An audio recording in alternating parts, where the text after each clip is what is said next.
Confinement, 5 bonnes nouvelles pour positiver. Comme chaque vendredi, la rédaction de RTBF Tendance vous fournit votre dose hebdomadaire de bonnes nouvelles pour terminer la semaine sur une note positive.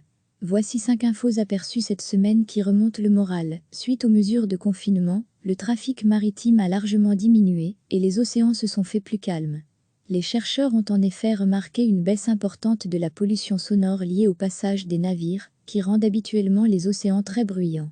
Un répit très apprécié des baleines, qui se permettrait dès lors de converser plus souvent entre elles, et de manière plus complexe, a annoncé la chercheuse Michèle Fournet, acousticienne marine de l'Université Cornell, à The Guardian. Certains mammifères marins découvrent même le calme de l'océan pour la première fois. Merci le confinement.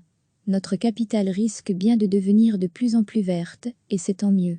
Ce mercredi 29 avril, l'échevine de l'urbanisme en personne a en effet déclaré que TOU, de fermer les parenthèses, les HABITANTE, fermer les parenthèses doivent pouvoir disposer à quelques minutes de chez eux /L de bancs, de plaines de jeux et d'espaces de détente.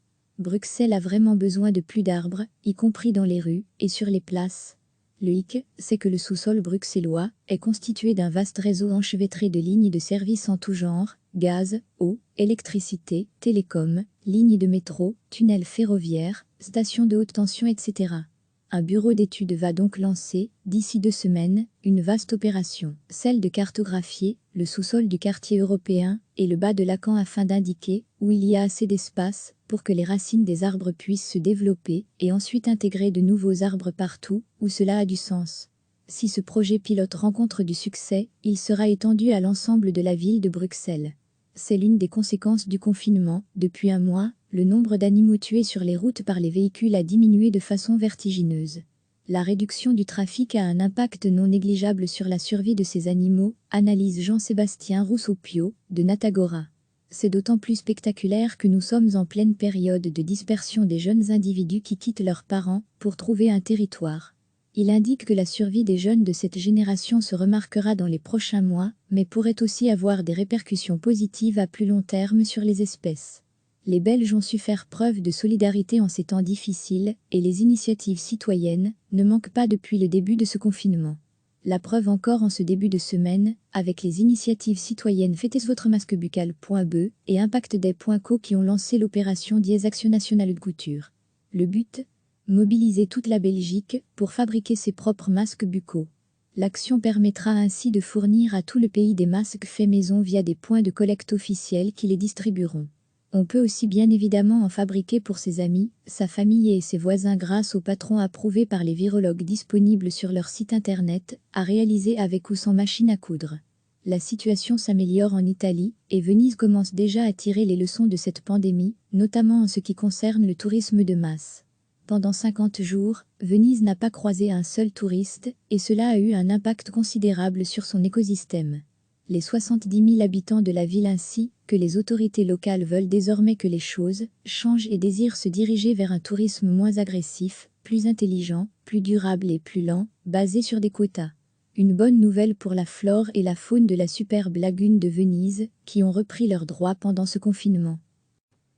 Comme chaque vendredi, la rédaction de RTBF Tendance vous fournit votre dose hebdomadaire de bonnes nouvelles pour terminer la semaine sur une note positive. Voici 5 infos aperçues cette semaine qui remontent le moral. Suite aux mesures de confinement, le trafic maritime a largement diminué et les océans se sont fait plus calmes. Les chercheurs ont en effet remarqué une baisse importante de la pollution sonore liée au passage des navires, qui rendent habituellement les océans très bruyants. Un répit très apprécié des baleines, qui se permettrait dès lors de converser plus souvent entre elles, et de manière plus complexe, a annoncé la chercheuse Michèle Fournet, acousticienne marine de l'Université Cornell, à The Guardian. Certains mammifères marins découvrent même le calme de l'océan pour la première fois. Merci le confinement. Notre capitale risque bien de devenir de plus en plus verte, et c'est tant mieux. Ce mercredi 29 avril, l'échevine de l'urbanisme en personne a en effet déclaré que TOU, de fermer les parenthèses, les HABITANTE, fermer les parenthèses doivent pouvoir disposer à quelques minutes de chez eux /L de bancs, de plaines de jeux et d'espaces de détente. Bruxelles a vraiment besoin de plus d'arbres, y compris dans les rues et sur les places. Le hic, c'est que le sous-sol bruxellois est constitué d'un vaste réseau enchevêtré de lignes de services en tout genre, gaz, eau, électricité, télécom, lignes de métro, tunnels ferroviaires, stations de haute tension, etc. Un bureau d'études va donc lancer, d'ici 2 semaines, une vaste opération, celle de cartographier le sous-sol du quartier européen et le bas de Lacan afin d'indiquer où il y a assez d'espace pour que les racines des arbres puissent se développer et ensuite intégrer de nouveaux arbres partout où cela a du sens. Si ce projet pilote rencontre du succès, il sera étendu à l'ensemble de la ville de Bruxelles. C'est l'une des conséquences du confinement. Depuis un mois, le nombre d'animaux tués sur les routes par les véhicules a diminué de façon vertigineuse.